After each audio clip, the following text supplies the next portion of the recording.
Londres, le 31 août 1888.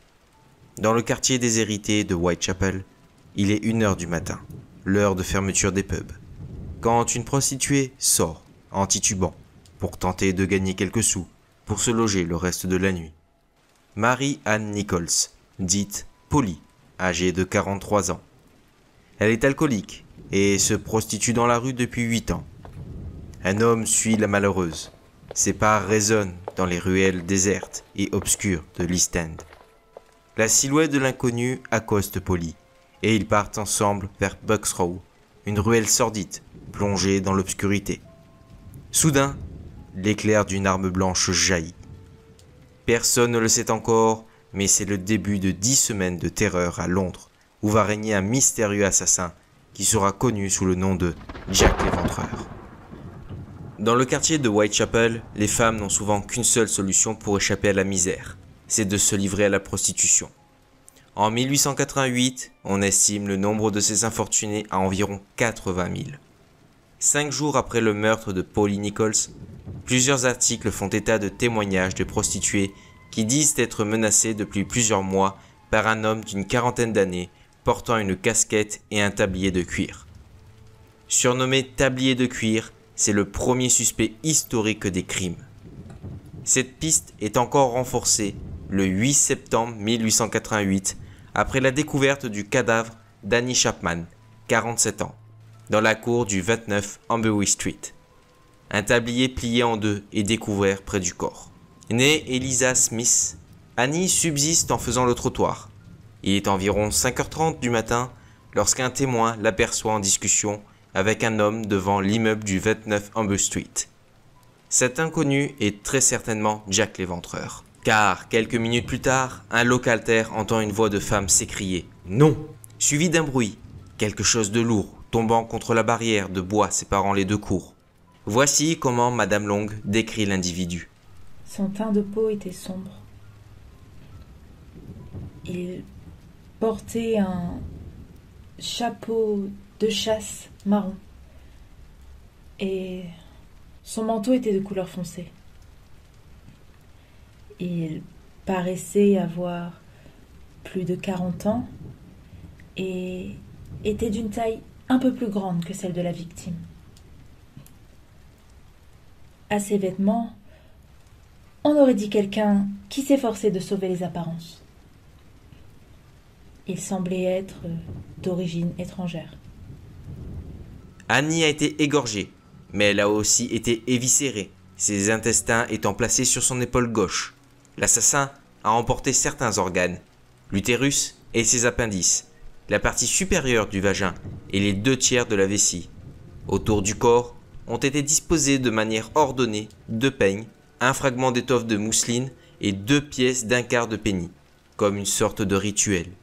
Un peu plus de 3 semaines après l'assassinat d'Annie Chapman, le tueur frappe à nouveau dans la nuit pluvieuse du dimanche 30 septembre 1888.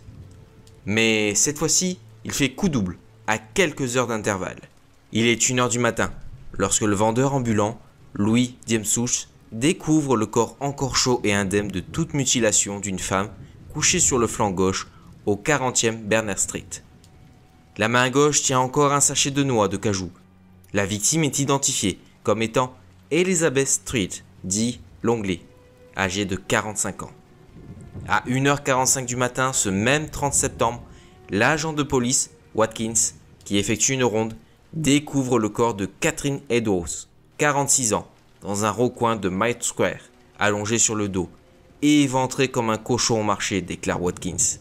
Elle a eu la gorge tranchée, son visage est horriblement mutilé et ses intestins ont été retirés et placés sur l'épaule droite. L'assassin a emporté la matrice et le rein gauche de sa victime. Un lin tablier blanc, sale et déchiré, noué autour du cou. L'autre partie du tablier est découvert à 2h55 du matin par le policier Alfred Long, devant le 108e Golson Street. On y trouve des traces de sang. Ce fragment de tissu est l'unique indice matériel laissé par l'éventreur. On peut penser qu'il s'en est servi pour s'essuyer les mains après son forfait. Ce double meurtre fait l'effet d'un tremblement de terre qui atteint son comble lorsque les journaux révèlent que le mystérieux assassin a envoyé des lettres à la presse signées Jack l'Éventreur. La plus importante et la première des 3 correspondances présumées authentiques du meurtrier est adressée à l'agence de presse Central News Agency le 27 septembre. On y lit le texte suivant. 25 septembre 1888. Cher boss, j'entends dire que la police m'a attrapé, mais je ne suis pas encore sous les verrous. Je ris beaucoup quand ils prennent leur air intelligent pour affirmer qu'ils sont sur la bonne voie. Cette blague concernant le tablier de cuir m'a donné une crise de fou rire. J'en ai appris les prostituées, et je ne m'arrêterai jamais, sauf quand on me passera les menottes. Mon dernier boulot a été magnifique. Comment pourrait-il m'attraper maintenant? J'aime mon travail, et ai envie de recommencer. Vous entendrez bientôt à nouveau parler de moi et de mes petits jeux amusants. J'ai mis de côté un peu de cette substance rouge dans une bouteille de bière au gingembre pour m'en servir afin de vous écrire. Mais c'est devenu épais comme de la colle et je ne peux pas l'utiliser. L'encre rouge est suffisante, j'espère. Haha, la prochaine fois, je couperai les oreilles de la dame et les enverrai aux officiers de la police, juste pour le plaisir. Gardez cette lettre sous le coude jusqu'à ce que je me remette au travail, puis publiez-la. Mon couteau est si gentil et aiguisé, je veux me remettre au travail tout de suite si j'en ai l'occasion. Bonne chance, votre dévoué Jack l'Éventreur. Je m'excuse si je ne donne que mon nom de plume. Cette dernière lettre est adressée à George Lusk, le président du comité de vigilance de Whitechapel, qui la reçoit le 16 octobre 1888, accompagné d'une moitié de rein supposée appartenir à Catherine Edow. Le texte n'est pas signé. Cette fois-ci, il est marqué « De l'enfer, monsieur Lusk. Monsieur, je vous envoie une moitié de rein que j'ai pris à une des femmes, conservée exprès pour vous. L'autre morceau, je l'ai frit et mangé. C'était fameux. Je vous enverrai peut-être le couteau plein de sang qu'il a détaché si vous vous attendez encore un peu. Signé, m'attrape qui pourra, monsieur Lusk. » Des médecins examinent le rein, mais leurs avis divergent quant à son appartenance ou non à Catherine Edow. Les historiens, quant à eux, s'accordent à penser que ces courriers ont été rédigés par un journaliste. Il s'écoule 5 semaines avant que le tueur frappe de nouveau. Puis, Jack commet son crime le plus abominable le 9 novembre 1888 sur la personne de Mary Jane Kelly, âgée de 25 ans, la plus jeune et la plus jolie des victimes. Cette fois-ci, il a eu tout son temps pour se livrer à d'atroces mutilations, puisqu'il se trouvait à l'intérieur du logement de Mary au 13e Miller's Court. Elle a été éviscérée, ses seins ont été tranchés et certains de ses organes ont été empilés sur une table de nuit. Jack l'Éventreur est parti en emportant le cœur de sa victime. Il ne donnera plus jamais signe de vie.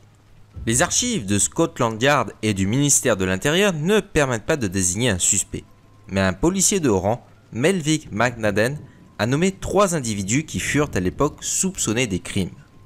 En premier, nous avons Montague John Druid, qui a suivi des études de droit et est issu de bonne famille, qui disparut au moment de meurtre de Miller Court et dont le corps fut découvert dans la Tamise le 31 décembre. Il était complètement fou selon ses dires. Le second est Michael Ostrog, un médecin russe et un condamné, qui passa de nombreuses années enfermé dans un asile de fous en tant que maniaque. Les antécédents de cet homme se révélaient de la pire espèce et nous n'avons jamais pu établir son emploi du temps au moment des crimes. Et enfin, Kominski, un Polonais résidant à Whitechapel. Cet homme qui devient fou après de nombreuses années passées à exercer des vices solitaires selon le policier. Il avait, il semble-t-il, plus ou moins des tendances d'homicide très prononcées. Il fut enfermé dans un asile aux alentours de mars 1899. Les nombreux crimes attribués à cet homme en firent un grand suspect. Depuis l'époque des crimes, plus de 400 personnes ont été accusées d'être Jack l'Éventreur. Dès l'automne 1888, des œuvres de fiction populaire s'emparent du mythe. Ne serait-ce pas là la légende qui aurait suggéré à Sir Melville Matten en 1894 les noms de ces 3 suspects, Druid, Ostrog et Kominski. Tous 3 incarnent à merveille les archétypes les plus communs avancés par les journaux et la rumeur populaire. C'est le poids de cette légende qui pousse les spécialistes à désigner successivement un héritier potentiel du trône d'Angleterre, toute une cohorte de médecins, un aristocrate décadent, des fous ou même un peintre impressionniste menant une vie de bohème. Il faut à tout prix que le meurtrier appartienne à une catégorie d'individus dont il est habituel de se méfier à l'époque. Ce mystérieux assassin est une absence, une case vide dans les archives de la police, comme un roman à énigmes dont on aurait arraché les dernières pages. Quelle que soit l'identité du serial killer de Whitechapel, il est certain qu'il ne peut pas être le personnage créé par la presse, la police ou alors la société victorienne, auquel ils donnèrent alors le surnom de Jack l'Éventreur. Et voilà les bergers, c'est la fin de cette soirée spéciale Halloween mêlant à la fois horreur et histoire. Et je tiens aussi et surtout à remercier Camille pour son témoignage de Madame Long dans la vidéo. Nul doute que vous l'entendrez ou la verrez peut-être un jour dans de futures vidéos. Et sur ce, dormez bien ou pas. Et je vous dis à ciao, bonsoir.